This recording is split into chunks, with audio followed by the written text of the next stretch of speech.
Hola a todos, bienvenidos a Tiempo de Teología para dar razones de nuestra fe. En esta oportunidad los estamos invitando a que sigamos analizando la apasionada serie de Chosen.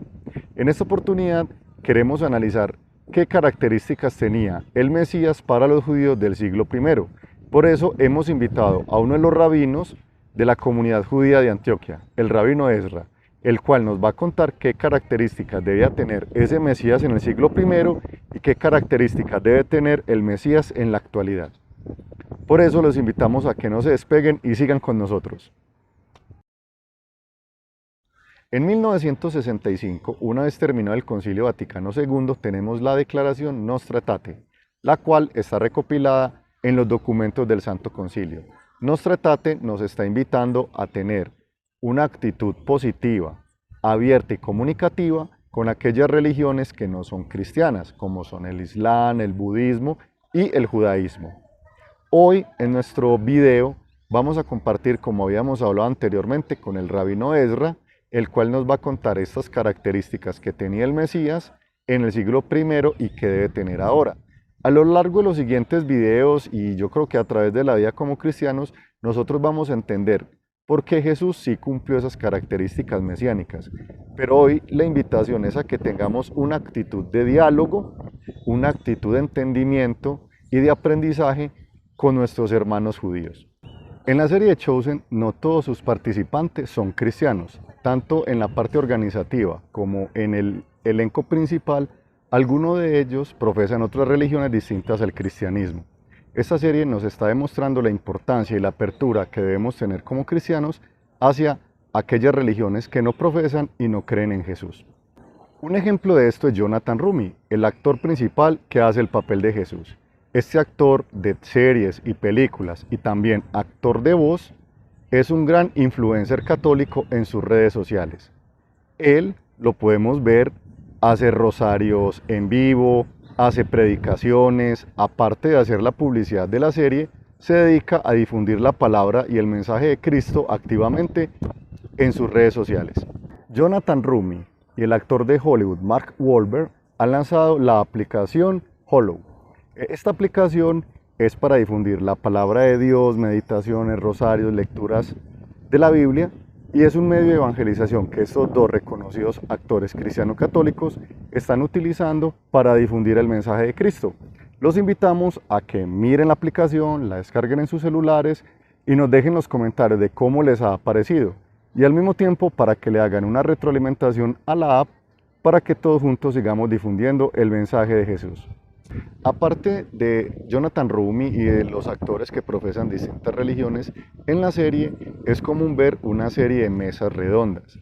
Estas mesas redondas lo que pretenden es juntar personas de distintas religiones para analizar temas teológicos y pastorales que están pasando en la serie. A continuación vamos a ver tres de ellos. El doctor Doug Hoffman, de Talbot School of Theology. Él es un pastor protestante, el cual sirve también como asesor y participa en estos diálogos de The Chosen. El segundo de ellos es el obispo Robert Barron, de la Iglesia Católica. Es común verlo activamente, ya que él también es un gran predicador de la palabra a través de las redes sociales y el lanzamiento de su propia página web, en la cual nos está hablando sobre la palabra de Dios y el misterio encarnado. Y el tercero es el rabino Jason Sobel, de Fusión Global, el cual participa con los dos anteriores y el director de la serie Dallas Jenkins en estas mesas redondas. Como vemos, todo nos está encaminando a que el diálogo interreligioso y ecuménico es importante para nosotros como cristianos. En el pasado quedó aquello de que teníamos que cerrarle las puertas y no podíamos debatir sentándonos a ver diferentes perspectivas. Hoy la invitación desde Tiempo de Teología para dar razones de nuestra fe es cómo ver el diálogo interreligioso y ecuménico como una oportunidad para acercarnos más al misterio de Dios. Así que sean todos bienvenidos. Hola a todos, nuevamente les damos la bienvenida. Estamos aquí con el rabino Ezra en la comunidad judía de Antioquia. Rabino, buenas tardes y muchas gracias por tenernos acá. ¿Usted cómo ha estado? Muy bien, muchas gracias. Gracias a Dios, todo excelente. Y muchas gracias también a usted, Víctor, por estar acá acompañándonos a nosotros. Gracias, Rabino, por recibirnos. Rabino, entremos en materia. Cuéntenos en qué momento surge esta esperanza del Mesías, la idea de la figura del Mesías en el judaísmo. Qué bueno. Yo creo que el pensamiento de un Mesías dentro del judaísmo viene desde épocas muy, pero muy antiguas. Es decir, estamos hablando que cuando el pueblo judío estuvo en la esclavitud de Egipto, estaban pidiendo una redención, una salvación de esa esclavitud, y ahí se forma el primer pensamiento dentro del judaísmo del desarrollo, donde estaban buscando ese personaje que apareciera y ayudara a que esa esclavitud terminara y fuera llevado hacia la tierra prometida. En ese momento, esa función la ocupó Moshe o Moisés, ¿cierto? Que Moisés. a través de él surgieron las 10 plagas que golpearon Egipto, salió el pueblo a través del Mar Rojo, llegaron hasta el monte Sinaí y se recibe la Torá, o lo que normalmente se conoce como los 10 mandamientos, ¿cierto? Entonces digamos que parte del papel que el Mesías tenía que cumplir fue cumplido a través de Moshe. Ah, bueno, qué interesante.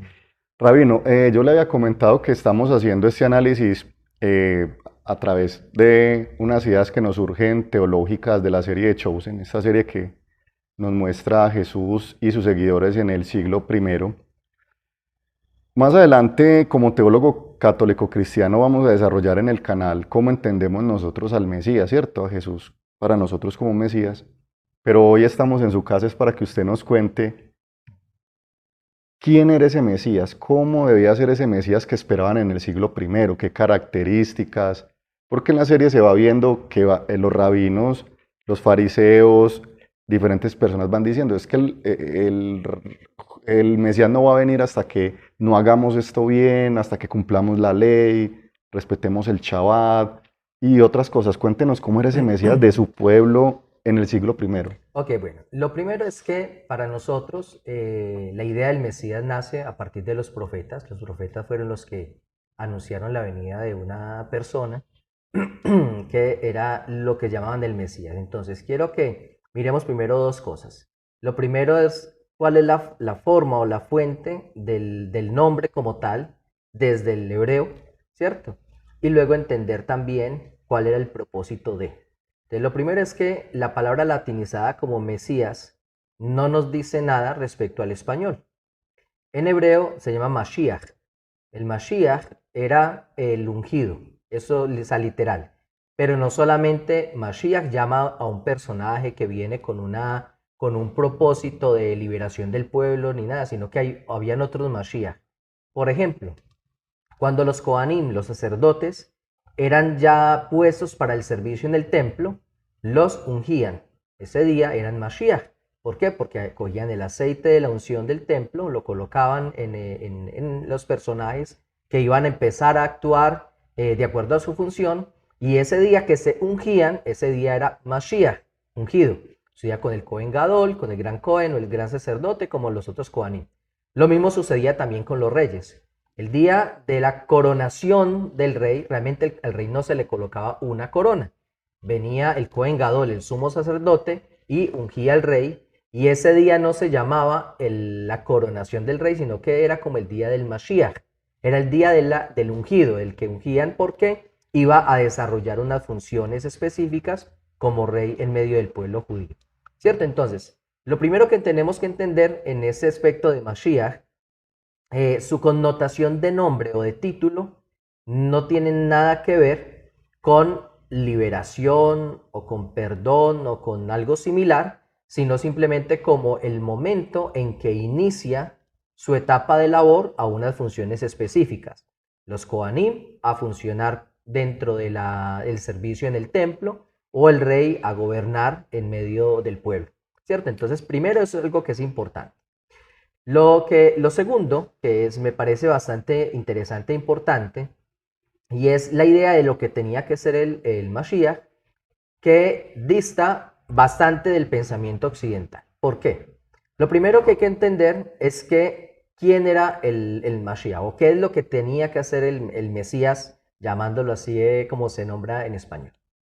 Lo primero es que tenía que reunificar el pueblo judío en la tierra, o en la tierra sagrada de Israel, en la tierra que nos corresponde, lo que llamamos la tierra prometida.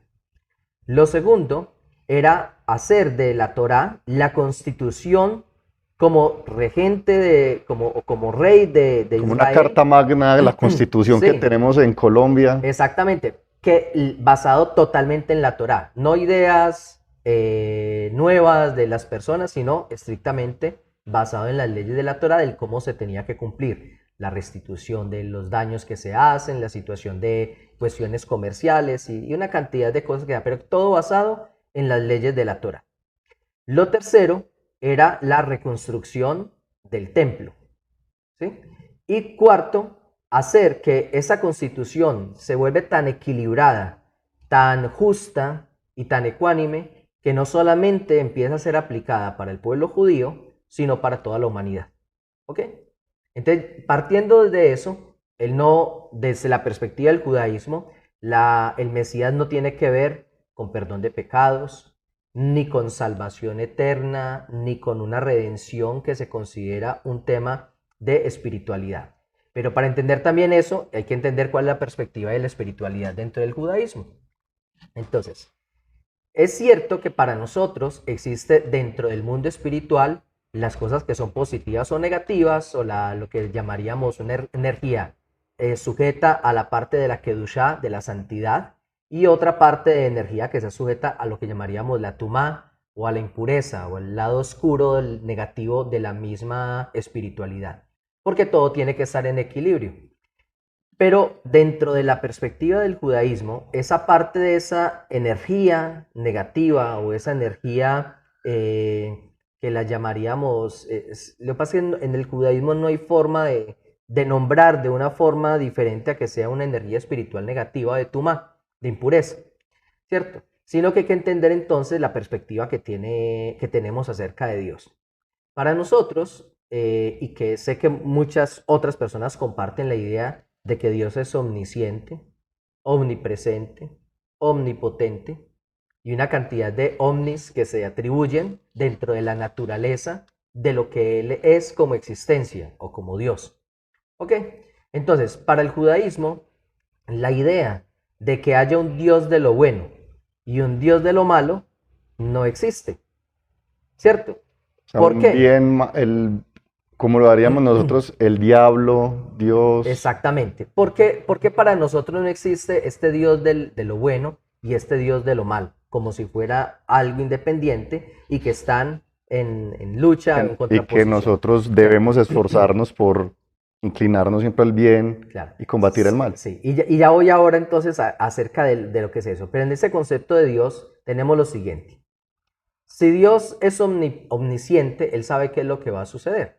Entonces, si Dios quiere hacer que las personas hagan lo bueno, pero viene este otro Dios de lo negativo a destruir para que hagan lo malo, entonces Dios dice, ay no, tengo que esconderme para hacer eso porque si no viene el otro y me va a dañar mis planes.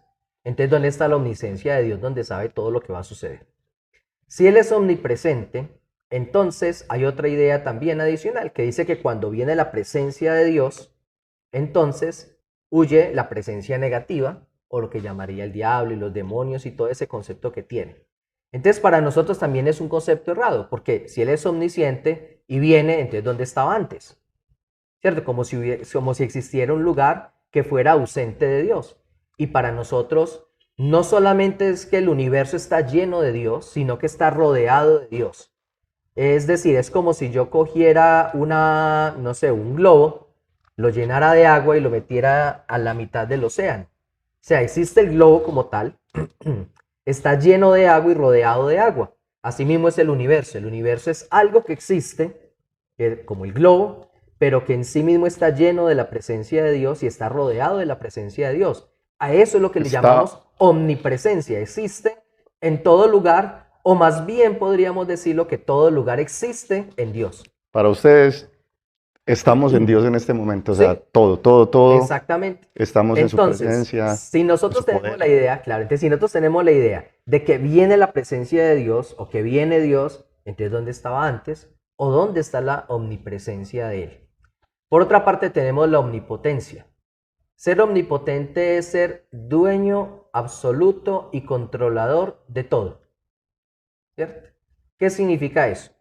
Que si Dios tiene un antagónico que está dañando sus planes, que él quiere traer salud y bien, el otro trae enfermedad, que él quiere traer paz y el otro trae guerra y todo eso, pues coloquemos en balanza cómo está este mundo y podemos darnos cuenta entonces si ese concepto de omnipotencia de Dios, qué tan real podría ser en medio de ese concepto de que existan dos tipos de dioses diferentes. ¿Ok?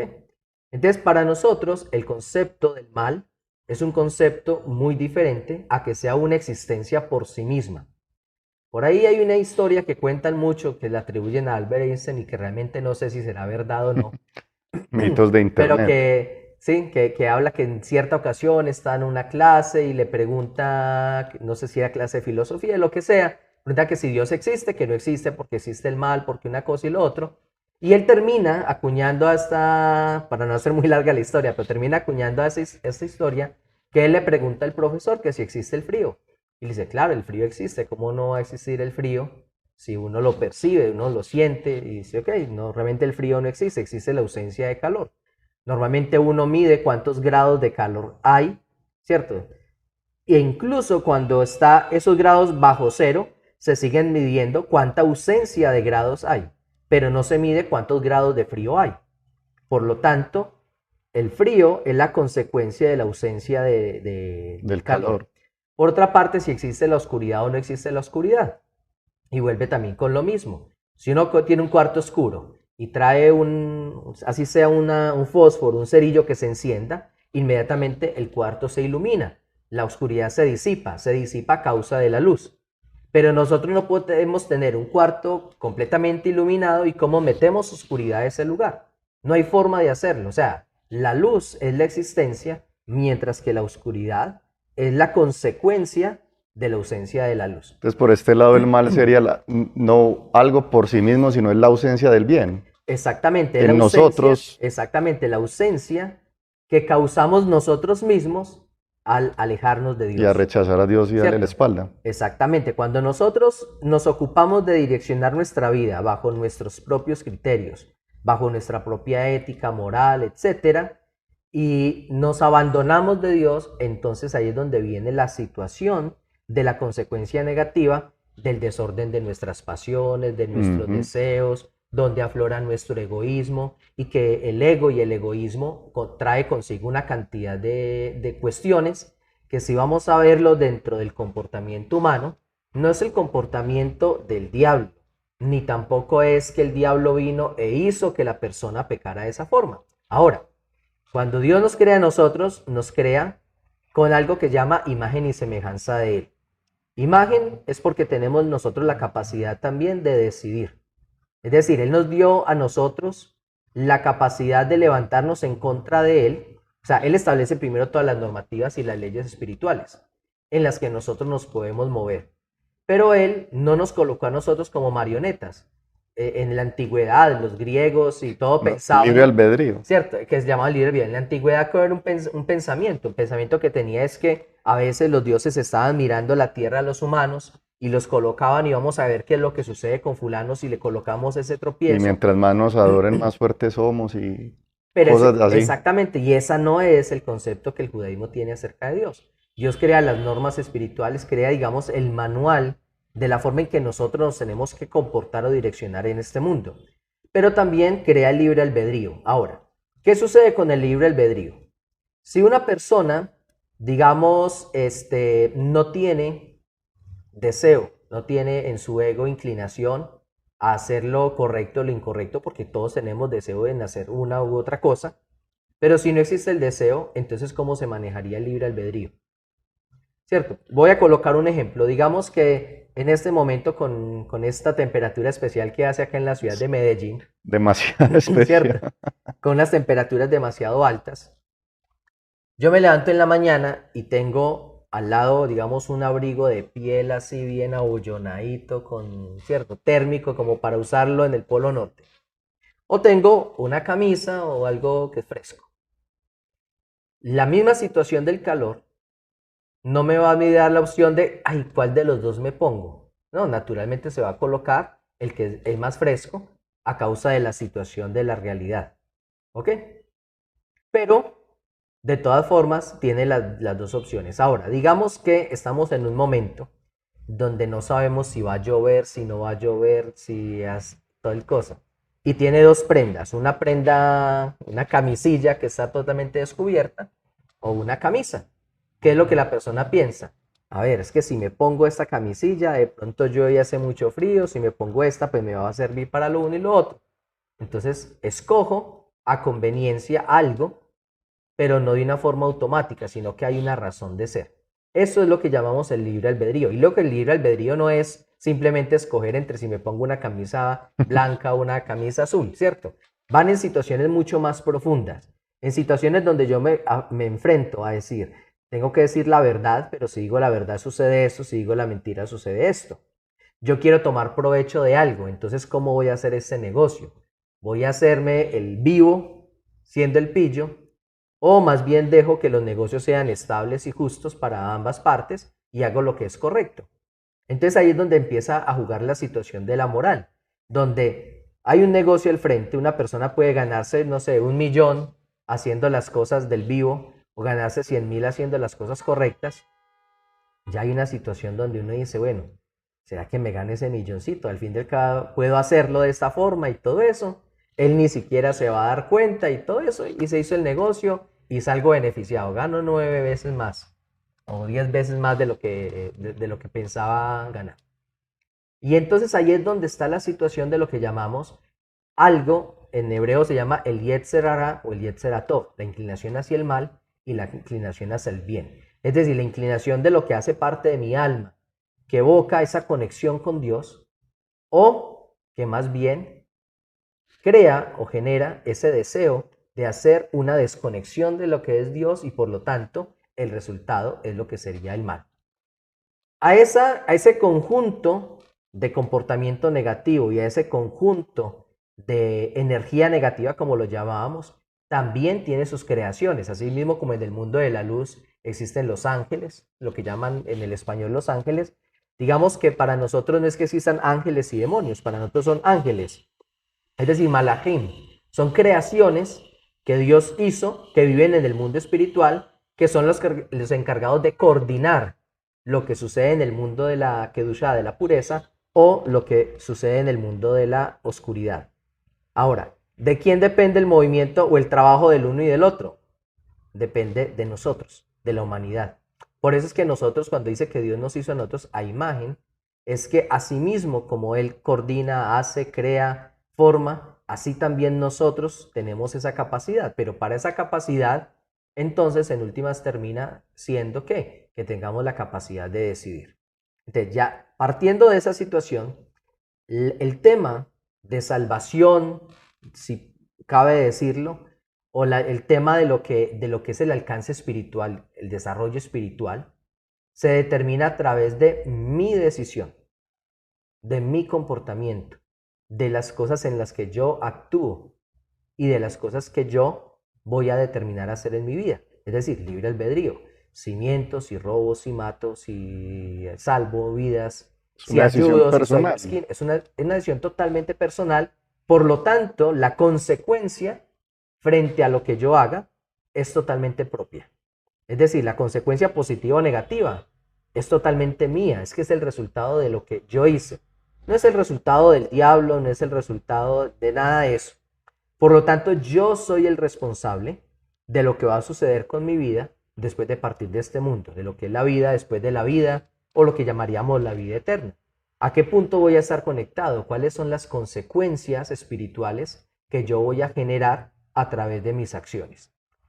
¿Ok? Y de eso yo no puedo responsabilizar a mi papá, ni a mis hijos, ni a mis hermanos, ni a mis tíos, ni a nadie. Yo soy el único responsable de esa circunstancia que va a suceder hacia futuro. Ahora, está la otra parte.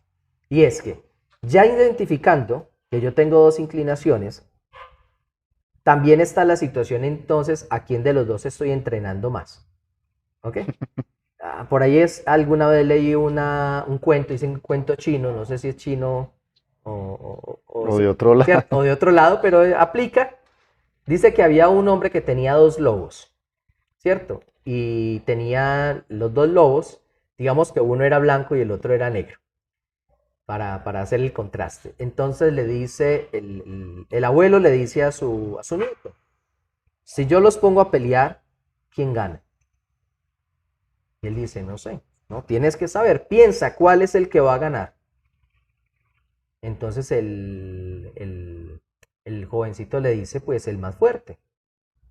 Pero tú, ¿cómo sabes cuál es el más fuerte? Dice, no, no lo sé. Y el abuelo le dice, pues, ¿sabe cuál es el más fuerte? Al que mejor alimente.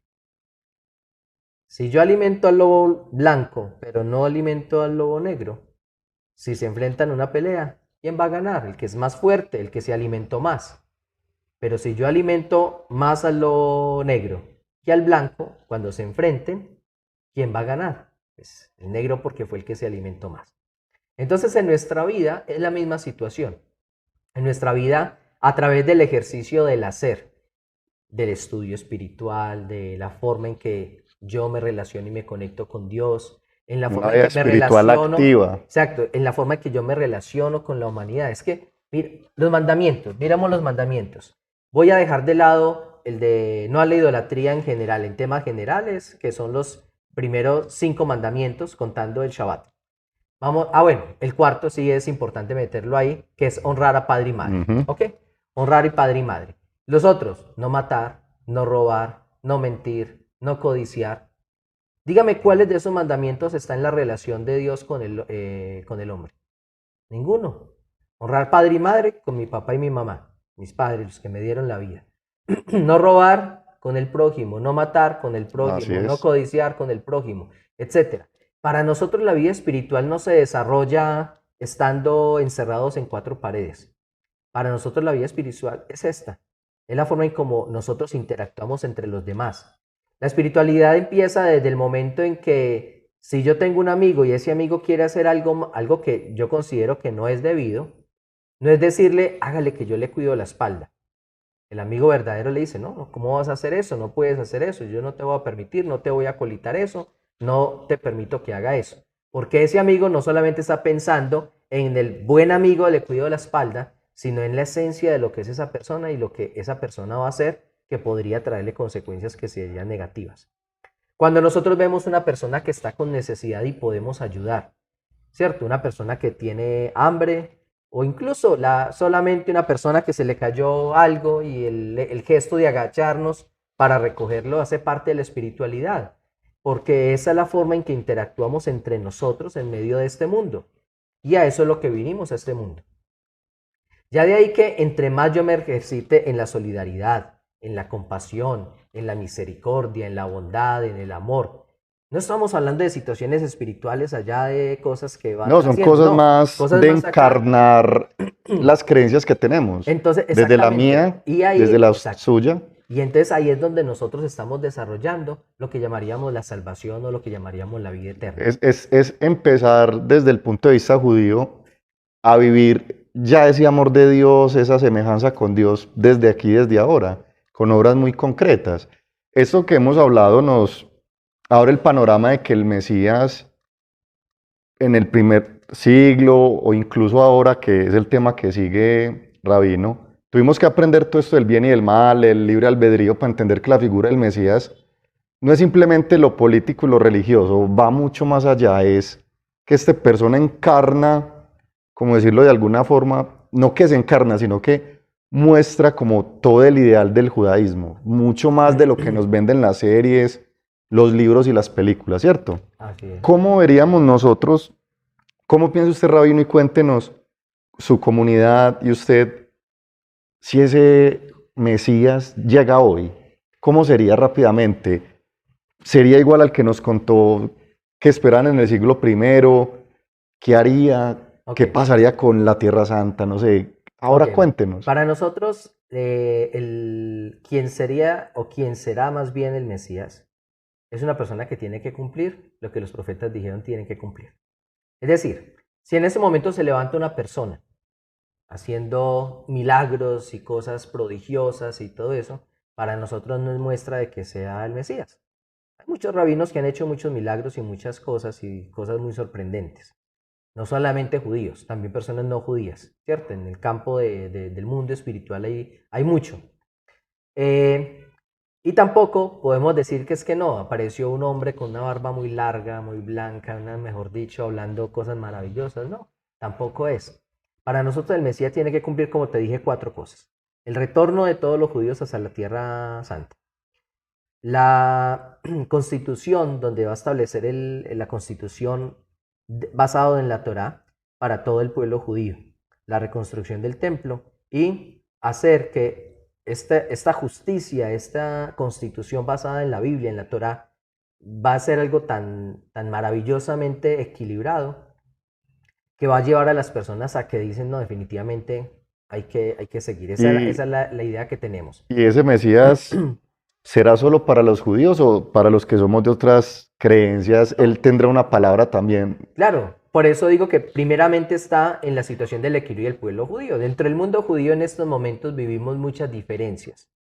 Habemos judíos que algunos son más religiosos que otros, entonces esos son unos tipos de diferencia. Hay cierta perspectiva frente a ciertos puntos de la vida y cosas que causan esa diferencia. Lo primero que tiene que es unificar el pensamiento del pueblo judío como en una sola ley, en una sola normativa. Volver a ser un solo pueblo, pero no solo, o sea, desde la práctica. Sí, Unir las diferencias, unirnos en la tierra.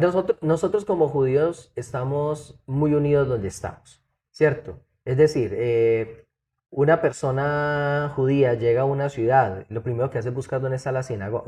Ahora ya es más fácil. En la antigüedad la persona tenía que llegar a ver si había una sinagoga. Ahí actualmente con internet, con la comunicación, la globalización que hay también. Cuando yo voy a viajar a una ciudad o a un país, Primero la lo busca, primero, bueno, ¿dónde está la sinagoga para saber cuál es el hotel que está cerquita a la claro. sinagoga?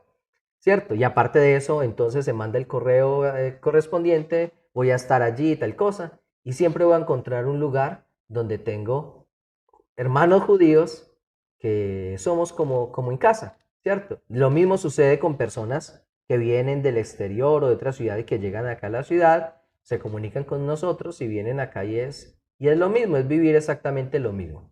Pero lógico que entre las personas, no el judaísmo, entre las personas hay ciertas diferencias, ciertas cosas, y esas son las cosas que se empiezan como a quitar. ¿Por qué? Porque normalmente las diferencias que nos llevan a nosotros a tener una posición, más que creer que es lo correcto, es una situación muchas veces del ego, ¿cierto? De esa característica particular que tenemos, que es lo que el Yetzer Hará, la inclinación al mal, que nos lleva a nosotros a llevarnos nuestra posición, porque ya lo dijimos, ¿cierto? Y aunque ya muchas personas pueden reconocer que lo que dijo no es tan correcto, dicen, yo no me voy a quitar de mi posición, yo sigo en lo que estoy diciendo y mi posición que tienen. Entonces digamos que una de las cosas importantes que este personaje, el Mesías, va a tener que hacer es que seguramente va a ser un orador muy bueno para llevar a que las personas tomen conciencia y digan, uy, sí, sí, Este es definitivamente el camino, por esto hay aquí es que la cambiarlo. cosa. Ahora, no significa, nosotros hemos tenido en el mundo y en la historia judía hemos tenido unos oradores increíbles, maravillosos, pero no significa que sean el Mesías. Ok, entonces por eso te digo, mire, nosotros tuvimos, ahora que estábamos hablando del Mesías en el primer siglo y todo eso, para nosotros desde antes del primer siglo ya teníamos pensado en que vendría un Mesías. Cuando el pueblo judío estuvo oprimido por los griegos y luego por los romanos, era una época donde el pueblo judío decía, no es que tiene que estar ya el Mesías, tiene que haber quién es el que nos va a liberar de esta opresión. La Nos están abominación de la matando, asolación. es que nos están matando, es que no era una situación donde le decían a la persona, no, usted no puede ser judío. No, sino que simplemente lo mataban por el hecho de ser judío. Era un tipo de holocausto en aquella La época. Shoah de la Segunda Guerra Mundial. Claro, simplemente usted es judío, entonces no puede vivir. O tiene que abandonar su fe, su pensamiento, su creencia, y entonces le dejamos vivir. ¿Cierto? Esa era la situación que estaba. Una búsqueda de una destrucción, no solamente del pueblo judío, ¿cierto? Sino de la esencia del pueblo judío, que es su fe, su fe. Y por lo tanto se esperaba de un Mesías. Ahora, en el primer siglo sí tuvimos, en el pueblo judío, tuvimos una persona que pensábamos Me refiero a personas de esa generación que era el Mesías. Y era una persona que era de nombre Bar Kokhba. Bar Kokhba fue un hombre, un rabino, un hombre espiritualmente muy elevado, de un pensamiento de Torah muy, muy desarrollado, pero también era una persona que era, llamémoslo, un guerrillero de la época, o sea, desde el punto de vista de que Roma estaba destruyendo al pueblo judío y él era un guerrero y peleaba en contra de los romanos. Y ganó muchas luchas, muchas batallas, tuvo muchísimos seguidores y en ese momento se pensaba que ese era el Mesías. Dijo, no, tiene que ser este que está, o sea, un hombre que viene. Pero hay otras cosas, viene de la tribu de la tribu de Yehudá por descendencia del rey David. Es un hombre que es estudioso de Torah, que es religioso, que espiritualmente está bien y todo eso, y está peleando en la defensa del pueblo judío y de la unidad de la religión judía. Este tiene que ser el Mesías. Pero resulta que hubo una pelea donde Bar muere en la batalla. ¿Y qué dijo el pueblo judío? Ah, no era este. El judío, perdón, el Mesías que hablábamos ahorita, si viene ya, va a ser una persona normal, va a nacer, va a morir, o hay una creencia en inmortalidad, o en ese aspecto Ok, de su salud, de sus funciones, operaciones, ¿cómo sería este bueno. Mesías? Y hoy Sí. vemos que llega. Bueno, digamos que hay dos formas de pensar esa situación. Lo que pasa es que de todas maneras es la dualidad del pensamiento. Cuando algo no ha existido, entonces se sacan idea de lo que De puede lo que ser. ¿Ok? tenemos, de lo que Exacto. Entonces, hay dos pensamos. pensamientos. Hay una línea de pensamiento que dice que el Mesías mismo es el pueblo judío. Es decir, cuando el pueblo judío, como decía, o sea, ahorita que no, que es que el Mesías viene cuando hagamos lo que tenemos que hacer, cuando guardemos Shabbat, cuando hagamos todo ese tipo de cosas. Entonces, ¿qué es lo que sucede? Que el pueblo judío, cuando se une y hace lo que tiene que hacer, como humanos y como judíos, entonces llega el momento del tiempo mesiánico, el tiempo donde viene ese equilibrio y esa energía, que ya cuando nosotros hacemos lo que tenemos que hacer, como dice también Hashem en la Torah, dice, si nosotros hacemos lo que tenemos que hacer, no colocará las dolencias de Egipto. Es decir, que una de las cosas en las que nosotros como pueblo, no hablemos de forma individual, pero sí como pueblo, cuando nos ocupamos de hacer lo que tenemos que hacer como judíos, de cumplir los mandamientos, de estudiar la Torah y de todas las cosas que tenemos que hacer, digamos que es una forma en que nos estamos blindando de la situación negativa del exterior. ¿Ok? Es como si creáramos un escudo espiritual, digámoslo así, donde ese escudo espiritual empieza a crecer, pero todo lo que va quedando dentro entra en equilibrio. Entonces digamos que ahí empezaría lo que llamaríamos una etapa mesiánica. Eso es uno de los pensamientos. Otro de los pensamientos es que efectivamente viene un hombre, para nosotros es una persona, nacido de un hombre, nacido de una mujer, va a crecer como cualquier niño judío, va a estudiar, va a ir a la sinagoga, va a aprender a guardar Shabbat, todo lo normal, y llegará un momento donde esa persona va a tener una inclinación, una vocación a la política, a la justicia, al estudio de la Torah, y ese desarrollo lo irá llevando a que luego se dará cuenta que él es el Mesías. Eso no es que desde niño dice, no, como yo soy el Mesías, entonces voy a hacer Claro, eso. va a No, ser un proceso pedagógico y como muy digamos normal en la natural, vida normal, natural, ¿cierto? ¿cierto? Normal donde lo va a llevar a la posición y lógico que va a tener seguramente unas virtudes y unas capacidades que van a sobresalir, porque normalmente cuando una persona es seguida, tiene sus seguidores o le escuchan, es porque sobresale. Eso sucede en lo bueno y en lo malo, ¿cierto? Con una persona o tiene que ser muy mala para que le escuchen, entonces obedezcamos porque es muy malo, o porque es muy bueno y decir, bueno, sí, esa vida que lleva motiva, ¿cierto? Inspira a hacer también lo bueno. Entonces, en este caso, digamos lo que desde ese lado positivo, pues tendrá esas características, pero será una persona ahora. Ahí entra otra situación que hace parte de lo que serían los 13 principios de fe y es cómo será esa etapa del pensamiento en lo que llamaríamos el tiempo de Mashiach. Algunas personas dicen que es un milenio, donde las personas, donde la muerte va a empezar a desaparecer. El pecado trae como consecuencia la muerte. ¿Ok? Así es. Entonces, si las personas dejan de pecar, ¿qué es lo que va a suceder? entonces se va a poder vivir. Y ahí entran también otros dos pensamientos. Uno es que en ese momento el árbol de la vida, que está en el Gan Eden, en el huerto del Edén, que quedó oculto, el hombre va a tener acceso a poderlo comer, que era lo que iba a suceder con Adán.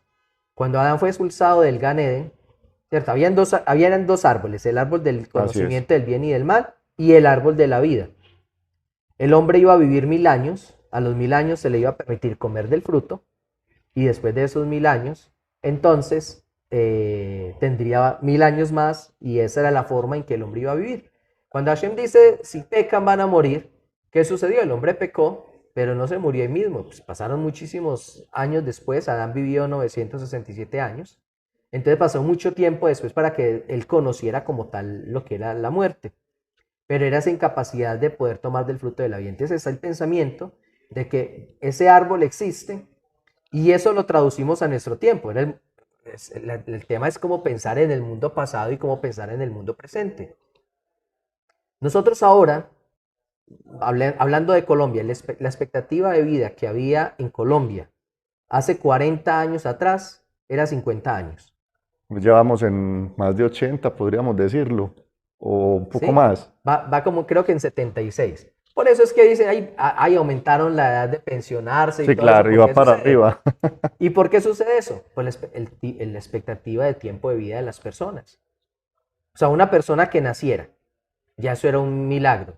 Que la mujer sobreviviera al Al parto, parto. eso era un milagro.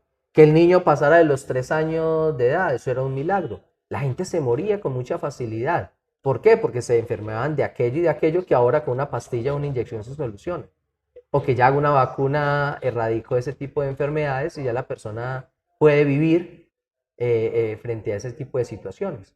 Entonces, ese árbol de la vida podríamos traducirlo como un árbol real, algo que Dios creó en el huerto del Edén y lo entregará, como también puede ser desarrollo que nos lleva a nosotros ahora a vivir. Hay muchos desarrollos tecnológicos en la parte alimenticia, en la parte de la salud, en la parte, sí, de todo lo que es las cosechas y una cantidad de elementos que tenemos todas las herramientas. Tristemente el mundo vive en un desequilibrio muy grande y tristemente todavía vemos gente muriendo de hambre, cuando no debería ser así. O sea, es que si nosotros vamos y buscamos en internet cuánta comida destruyen.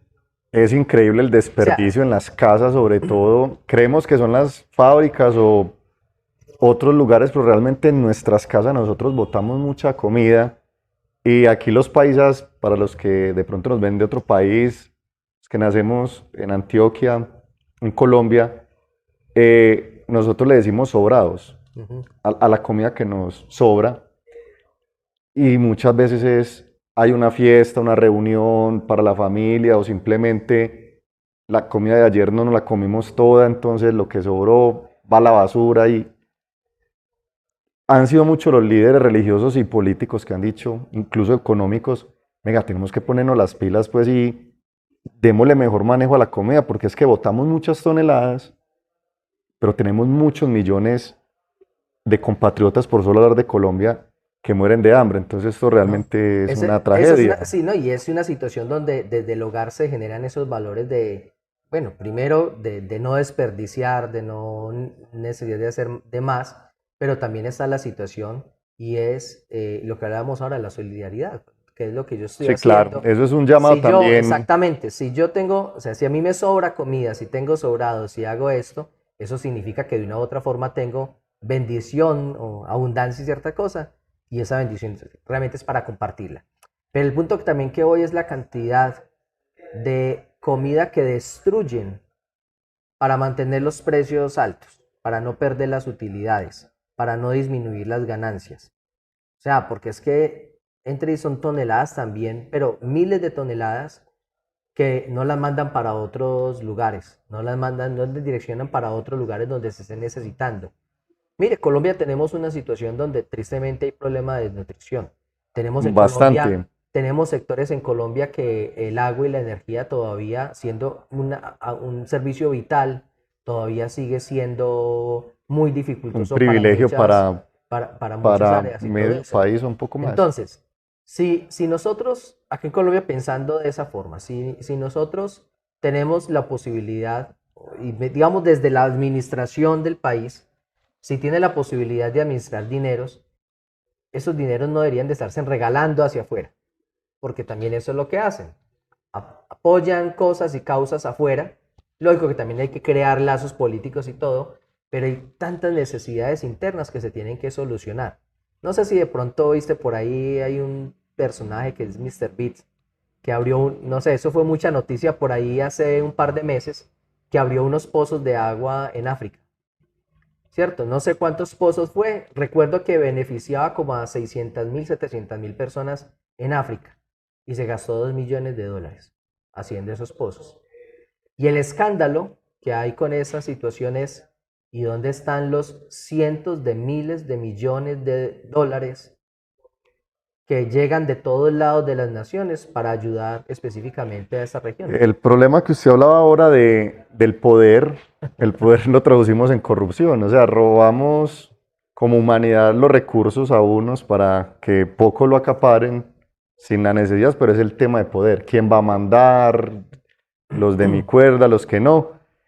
Y ya terminando este conversatorio, mire todo lo que hemos hablado del Mesías, que el Mesías no es solo para la comunidad judía, este líder que cumple estas 4 características que nos dice el reino, sino que en su creencia nos impacta a todos como sociedad y nos lleva a abrir esos espacios de conversación, estos diálogos interreligiosos de un teólogo católico con un rabino judío.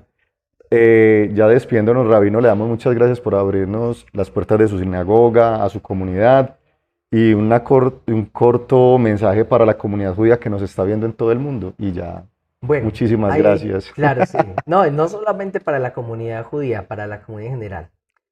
Nosotros como judíos esperamos la venida de Mashiach, ¿cierto? Esperamos el día en que venga este hombre justo, correcto, honesto, ¿cierto? Fuera de la corrupción, que inspire a otros a ser mejores, que es el idealismo que se tiene.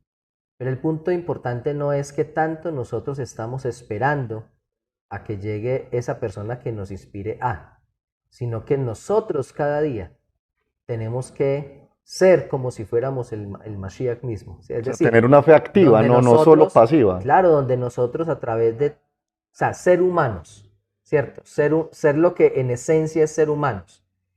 Las características que decía ahora, ser bondadoso, misericordioso, solidario, todas esas características que estamos esperando que la humanidad llegue a ese nivel de conciencia, pues si estamos esperando y sabemos que ese es el nivel de conciencia correcto, ¿por qué no lo empezamos desde ya de forma individual? Es verdad. Y eso es lo que es importante. Muchas gracias, rabino. Como les contamos al principio, esta serie de shows nos motiva mucho a que practiquemos el diálogo interreligioso, el diálogo ecuménico entre las diferentes confesiones cristianas. Y creo que es una bonita excusa para sentarnos y conversar y mirar qué puntos tenemos en común y también dialogar en lo que no tenemos en común, pero sí es un motivo de conocernos y de respetarnos más. Esas características que dice el rabino sobre el Mesías, yo creo que también para nosotros como cristianos nos enriquece bastante. Los invitamos a que sigan con nosotros, que le den like al video, lo compartan, se suscriban, activen la campanita. Recordemos, yo soy Víctor Velázquez, esto es Tiempo de Teología para dar razones de nuestra fe y nos vemos en el siguiente video. Que estén muy bien. Sí. Shalom.